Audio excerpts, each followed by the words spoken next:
Have you ever looked back over your life and felt the sting of regret? Have you ever wondered how much further you might be if only you hadn't taken that wrong turn, made that mistake, lingered too long in a destructive season, or walked down a path that led to loss? Perhaps you have thought, I've wasted so much time. I've lost so many years. The question that rises in your heart is, can God really restore what feels gone forever? What happens to all those wasted seasons, those barren years, those lost opportunities? The good news of Scripture is this: yes, God can, and yes, God will restore your wasted years. But before we step into this promise, let us begin with a prayer of gratitude and invitation to the Holy Spirit. Heavenly Father, we come before you this morning with hearts filled with thanksgiving. Thank you for the gift of life. Thank you for mercy that is new every morning, and thank you for the hope we have in Christ Jesus. You are worthy of all our praise, worthy of all our adoration, and worthy of all our worship. Lord, we exalt you for who you are, our Redeemer, our Restorer, our Deliverer, and the lover of our souls. We bow before you, acknowledging that without you we are nothing, but with you all things are possible. This morning, Father, we ask that you open our hearts to receive your word. Break up the hardness of our hearts, silence every distraction, and make our spirits fertile soil that your truth may take root and bear fruit in our lives. Speak, Lord, for your children are listening. In Jesus' name, amen. The word of God in Joel 2 verse 25 declares, "And I will restore to you the years that the locust hath eaten, the cankerworm, and the caterpillar, and the palmerworm, my great army, which I sent among you." This verse is more than poetic imagery. It is a prophetic declaration of God's restorative power. Notice carefully, God does not say he will restore the harvest, or the crops, or the money. He says he will restore the years. Time itself, once lost, is the one thing human beings can never get back. You can regain money, relationships, and possessions, but time seems irretrievable. Yet the God who created time itself says, "I will restore the years."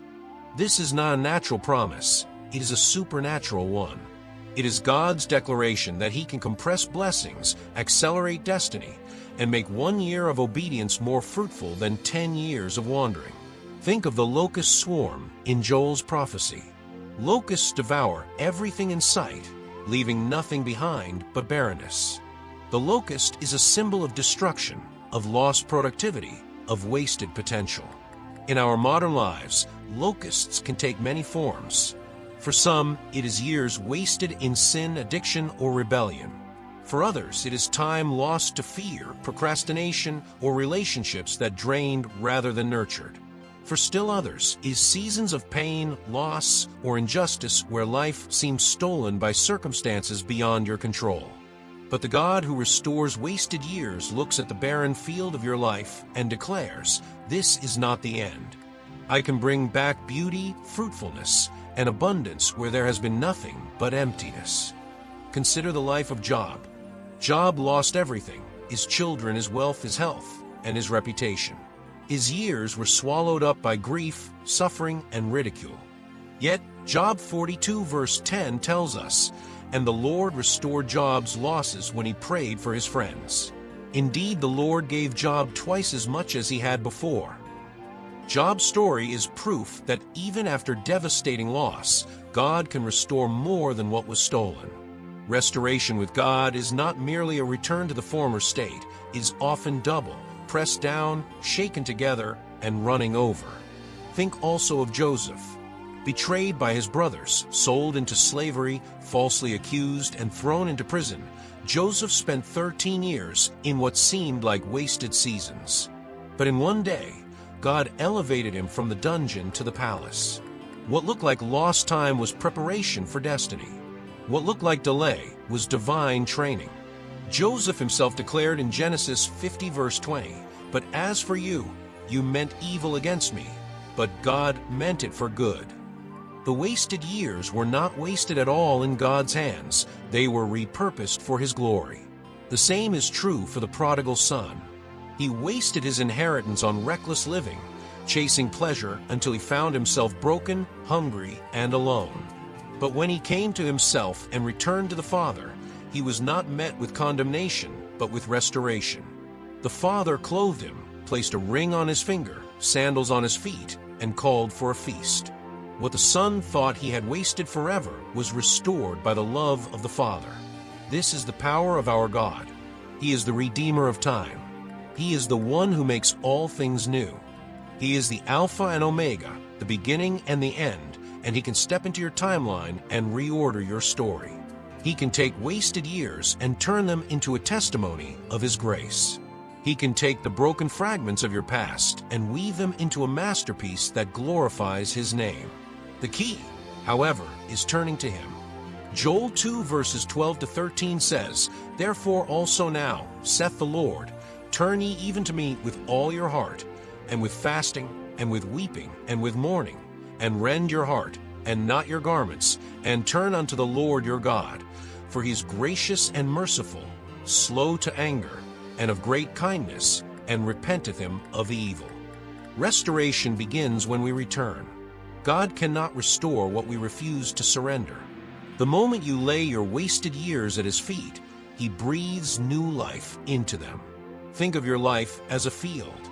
For years, perhaps, locusts have devoured the crops, but the soil is still there. The rain still falls. The sun still shines. And the seed of God's word, when planted in faith, can spring forth again. Restoration does not mean God turns back the clock. It means he accelerates your growth so that what seemed impossible suddenly becomes reality. He can make 1 year of obedience, diligence, and favor outshine 10 years of wandering and loss. He can open doors you thought were closed forever. He can bring relationships back to life. He can resurrect dreams that seem dead. Friend, your story is not over. No matter how much time you feel you have wasted, no matter how barren your field looks today, God is still the restorer.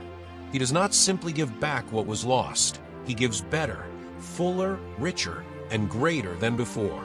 Ephesians 3 verse 20 tells us he is able to do exceeding abundantly above all that we ask or think, according to the power that worketh in us. So, how do we apply this truth today? First, we must repent and return to God wholeheartedly. Acknowledge the years that were wasted, whether through sin, neglect, or circumstances, and place them in his hands. Second, we must trust his promise. Do not measure your future by your past. Measure it by his word. Third, we must walk in obedience and faith, sowing seeds of prayer, diligence, and righteousness into the soil of our lives. Galatians 6 verse 9 encourages us, "Let us not be weary in well-doing, for in due season we shall reap, if we faint not." Perhaps you feel like Sarah, waiting on a promise for years until your faith feels barren. But at the appointed time, God visited her, and what seemed biologically impossible became reality. Or maybe you feel like Naomi, returning from Moab empty, declaring, "Call me Mara, for the Almighty has dealt bitterly with me." Yet through Ruth, God gave her restoration and joy she thought she had lost forever. This morning, God is whispering into your spirit, "I will restore your wasted years." The enemy would have you believe that it is too late, that the damage is permanent, that nothing can be done. But God specializes in impossibilities. He makes rivers in the desert and paths in the wilderness. He turns graves into gardens and mourning into dancing. What you thought was wasted, he calls redeemed. What you thought was lost, he declares restored. Let us close with prayer. Father, in the name of Jesus, we thank you for this word of hope and restoration. Thank you that you are the God who restores the years the locust has eaten. Thank you that nothing is beyond redemption in your hands. Lord, we surrender our wasted years to you, the seasons of pain, rebellion, loss, and regret. We lay them at your feet, and we ask you to breathe new life upon them. Restore joy, restore peace, restore health, restore relationships, restore dreams, restore opportunities, and restore fruitfulness in every area of our lives. Lord, accelerate our destinies. Make this next season more fruitful than every season that came before. Let your power turn our mourning into dancing and our emptiness into overflowing abundance.